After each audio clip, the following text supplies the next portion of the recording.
नमस्ते sir. Sir, मेरा एक फ्रेंड है, तो उससे बात हो रही थी। तो जब भी उससे बात होती है तो वो हर चीज़ में मोह माया कहता है कि ये सब मोह माया है। तो फिर एक दिन मैंने पूछा कि माया है क्या, है मोह है क्या। तो उसने चुप हो गया, वो कुछ बोला ही नहीं। फिर उसने मुझसे पलट के पूछा कि मोह क्या है। तो उस चीज़ में मैं भी कुछ नहीं बता पाया, मतलब एक्यूरेट। तो आपसे जानना था कि मोह और माया है क्या एग्जैक्टली। मोह माने जादू। मोह माने जैसे किसी ने आपकी चेतना, आपकी बुद्धि पर पर्दा डाल दिया हो, इसको मोह कहते हैं। और माया चूंकि पारंपरिक रूप से बाहरी चीजों को बोला गया, तो इसलिए जब बाहर सब धुंधला दिखाई देने लगता है तो उसको कहते हैं माया। अंदर धुंध का छा जाना है मोह।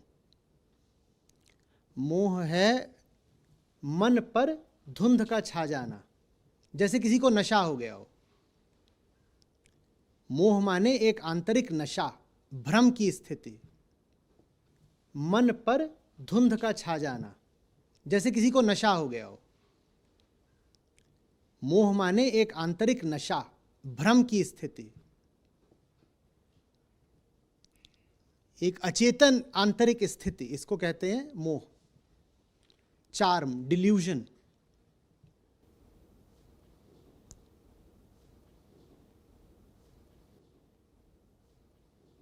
जैसे परवश हो गया हो मन, ये मोह है। एन्चैंटमेंट। समझ में आ रही बात? आप जब किसी को बोलें कि तू मोहित है, उसका क्या अर्थ है? डिल्यूटेड हो, तुम्हारे दिमाग अभी खराब है, तुम्हें कुछ समझ में नहीं आ रहा है। मोह माने दिमाग पर पर्दा डल जाना, चेतना को नशा हो जाना, एक तरह का हिप्नोसिस, जादू। ये मोह है। मोह की परिभाषा ही यही है। तो इसलिए फिर मोह से संबंधित ये मुहावरा चलता है, मोह माया। मोह माया जब कहते हो मोह माया, तो उसमें आशय होता है मोह से कि भीतर एकदम कोहरा फैल गया है, और माया से फिर आशय होता है कि बाहर अब कुछ साफ दिखाई नहीं दे रहा। मोह माया माने चूंकि भीतर अब कोहरा छा गया है, इसलिए अब बाहर कुछ साफ दिखाई नहीं दे रहा। ऐसे ही चलता है मोह ममता। उसमें भी ममता से पहले मोह आता है। मोह माया में भी माया से पहले मोह आता है ना। कोहरा पहले भीतर छाता है, फिर कोहरा बाहर छाता है। माने कि अगर कोई कहे कि मुझे दुनिया की कोई चीज समझ में नहीं आ रही है, या मेरे साथ क्या घटनाएं घट रही हैं मुझे समझ में नहीं आ रहा, या लोग मुझे बेवकूफ बना जाते हैं, मैं समझ नहीं पाता कौन मेरा दोस्त है कौन दुश्मन है, तो इसका क्या मतलब है कि वो सिर्फ सबसे पहले वो बेवकूफ कहां बना बैठा है? अपने भीतर।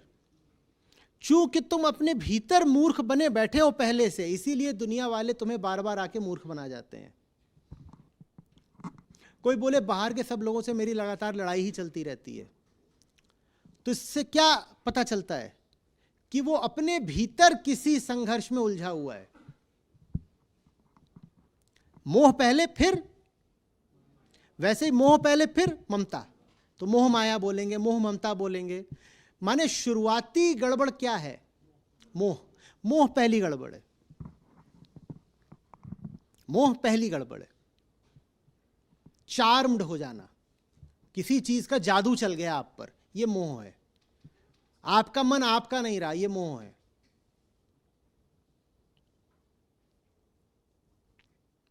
बुद्धि और विवेक अब कुछ भी साफ साफ देख ही नहीं पा रहे, इसको कहते हैं मोहित या भ्रमित होने की स्थिति।